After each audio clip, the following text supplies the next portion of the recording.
राम राम जी। सबसे पहले चौधरी चरण सिंह जी के कर्म भूमि पर आज हमारे बीच अपना समय निकालकर आए तेजस्वी मुख्यमंत्री आदरणीय योगी आदित्यनाथ जी का आपकी तरफ से स्वागत करता हूं। मंचासीन हमारे बीजेपी और लोकदल के वरिष्ठ नेतागण, पूर्व सांसद सतपाल जी, सांसद जी कह रहे, और हमारे बागपत लोकसभा क्षेत्र के सभी विधायकगण, बीजेपी के सम्मानित जिलाध्यक्ष जी, हमारे कपिल देव अग्रवाल जी, सैनी जी, दूर दूर से आए और चुनाव की कमान को संभाल रहे बीजेपी के वरिष्ठ पदाधिकारी, क्योंकि हमने अनुभव किया है लोकदल का चुनाव लड़ने का तरीका कुछ अलग रहता है। अब बीजेपी के साथ हम लोग चुनाव लड़ रहे हैं, बहुत मेहनत बीजेपी के वरिष्ठ नेता कर रहे हैं और एक संतुलित प्रचार अभियान आपने चलाया। तो मैं मंच के माध्यम से आपको धन्यवाद और बधाई देता हूं। आपका बहुत बड़ा योगदान बीजेपी के कार्यकर्ताओं का आज के कार्यक्रम में भी है और हम सबको सीखने का अवसर मिल रहा है। आज हमारी साझी लड़ाई है, ये साझा मंच है और देश के लिए हम लोग एक हुए। मैंने हमेशा सीखा, चौधरी अजीत सिंह जी को बहुत करीब से आपने देखा है, उनके निर्णय को आप बेहतर समझते थे, उनके हर फैसले को निभाने में आपने कभी कोई कसर नहीं छोड़ी। बागपत के लोग उन पर विश्वास करते थे, उस विश्वास के साथ चौधरी अजीत सिंह जी फैसले लिया करते थे। और मैंने ये देखा हर मोड़ पर, अपने जीवन में, सामाजिक काम में, राजनीतिक फैसलों में, उनका एक ही मापदंड होता था। वो ये चाहते थे कि मेरे इस फैसले और निर्णय से मेरे लोगों का क्या होगा, उनका भला होगा कि नहीं होगा। उसे मूल आधार बनाकर उन्होंने अपनी पार्टी भी चलाई और देश के रहते हुए पदों पर बड़े बड़े फैसले ले पाए।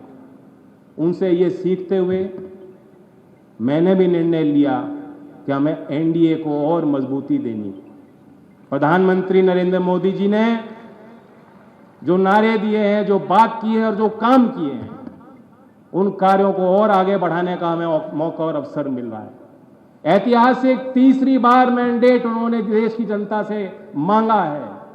रोज आप देखते हैं देश के किसी कोने में जाकर वो अपील कर रहे हैं, मेहनत कर रहे हैं और मेहनत का फल मीठा होगा।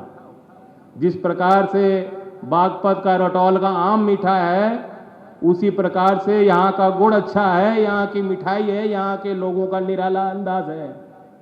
तो मुझे उम्मीद है कि बागपत भी उस संदेश से दूर नहीं रहेगा।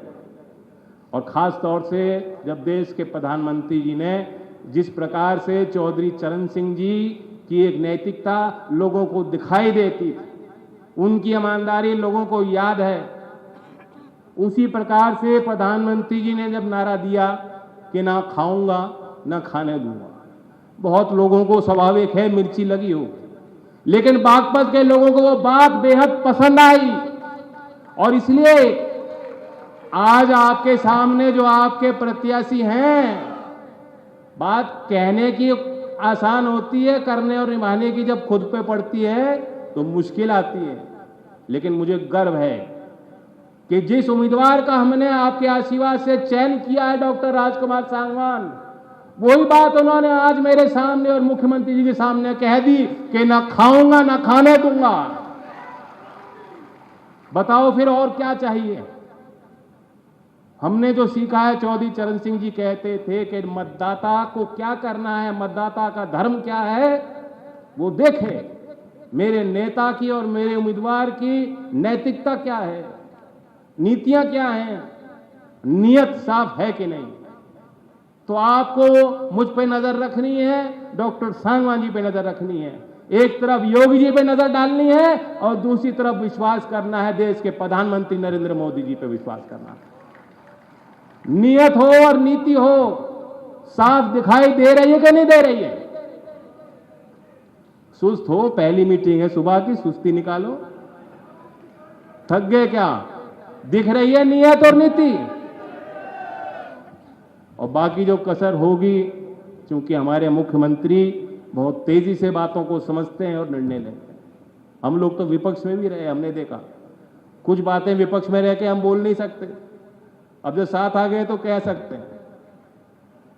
देर नहीं लगाते, जो बात समझ में आ जाती है वो तुरंत कर देते हैं, कलम चल पड़ती। चौधरी चरण सिंह जी के कार्य प्रणाली, चौधरी चरण सिंह जी का जो विजन था भारतीय समाज के लिए, भ्रष्टाचार तो एक मुख्य बिंदु था कि भ्रष्टाचार मुक्त समाज का निर्माण कैसे हो। जातिवाद के खिलाफ वो खड़े होते। यही जनता वैदिक कॉलेज का किस्सा है कि इसका नाम जब उनके बिरादरी से जोड़ा गया तो उसका विरोध और तो कोई कर नहीं सकता था। चौधरी चरण सिंह जी ने विरोध किया कि जाति सूचक शब्दों का प्रयोग शिक्षण संस्थानों में नहीं किया जाना चाहिए। आज ऐसे ही शिक्षा मंदिर में कार्यक्रम हो रहा है। अब लोग इन बातों को समझते हैं, उस समय शायद लोगों को समझ नहीं आती होंगी। अब लोग समझ रहे हैं कि देश का निर्माण आधुनिक भारत का करना है तो जाति के और लिंग भेद के और इन चीजों से उठकर समाज को आगे ले जाना होगा। और एक और मुख्य बिंदु चौधरी साहब की नीति का था कि आर्थिक तौर पे गैर बराबरी से दूर कैसे हम करें, अमीर और गरीब के फासले को हम लोग कैसे बांटेंगे। और उसके लिए उन्होंने उपाय दिए। नंबर 1, क्योंकि उस समय ग्रामीण समाज बहुतायत में था, खेती कर रहे लोग बहुतायत में थे, आज भी हैं। उन्होंने समझा कि देश का मूल ढांचा अर्थव्यवस्था का जब तक गांव का विकास नहीं होगा ये भारत देश विकसित नहीं हो सकता। और दूसरी बड़ी बात, गैर बराबरी दूर करने की जो उपाय उन्होंने दिया, छोटे काम, बड़ी परियोजनाएं, बड़े प्रोजेक्ट सबको अच्छे लगते हैं कि अरबों रुपए की परियोजना आ गई साहब, बहुत बढ़िया। उद्घाटन करने में नेता को भी अच्छा लगता है, घोषणा करने में हमें भी मजा आता है, ताली बजाने वाले श्रोताओं को भी मजा आता होगा। लेकिन चौधरी चरण सिंह जी की जो बात थी वो नींव से जुड़ी बात थी, जमीन से जुड़ी बात, व्यावहारिक बात थी। वो कहते थे कुटीर उद्योग और छोटे व्यापारी का अगर हम सम्मान करेंगे, रोजगार सृजन की संभावनाएं जो वहां है किसी बड़े काम, बड़े परियोजनाओं से वो नहीं हो सकती। और आज भी देश की सच्चाई है, 6.5 करोड़ MSME जो छोटे उद्योग हैं, कुटीर उद्योग हैं, माइक्रो स्मॉल मीडियम एंटरप्राइज हैं, 6.5 करोड़ देश में हैं, उससे आधे से ज्यादा गांव देहात में हैं। और इस देश में सबसे बड़ी भूमिका MSME में बढ़ाने में अगर कोई सरकार कर रही है तो उत्तर प्रदेश की सरकार कर रही है। 96 लाख MSME उत्तर प्रदेश में पंजीकृत हैं। उत्तर प्रदेश के जो उत्पाद हैं औद्योगिक, 60% कहां से आ रहा है? वो 60% पैदावार छोटे कारखानों से हो रहा है। तो इसलिए और बड़ी जिम्मेदारी है। मुख्यमंत्री जी बैठे हैं, मैं बधाई देता हूं कि प्रदेश की सरकार पहली बार MSME को वरीयता दे रही है। और 13 मार्च 2024 को जब चुनाव की कोड लगा नहीं था, लागू नहीं हुआ था, तब एक बड़ा संदेश उन्होंने दिया। एक दिन में उत्तर प्रदेश सरकार ने 30,826 करोड़ रुपए के लोन MSME सेक्टर को दिए। तो बागपत का, यहाँ खेकड़ा का हस्तशिल्प का उद्योग हो, बड़ौद के पुराने स्थापित व्यापार के काम हो, कई ऐसे उदाहरण बागपत जनपद में हैं कि लोग अपने छोटे काम और कारखानों में किस तरह से रोजगार भी दे रहे हैं और उनका प्रोडक्ट पूरे दुनिया में उनका प्रोडक्ट पहुंच रहा है।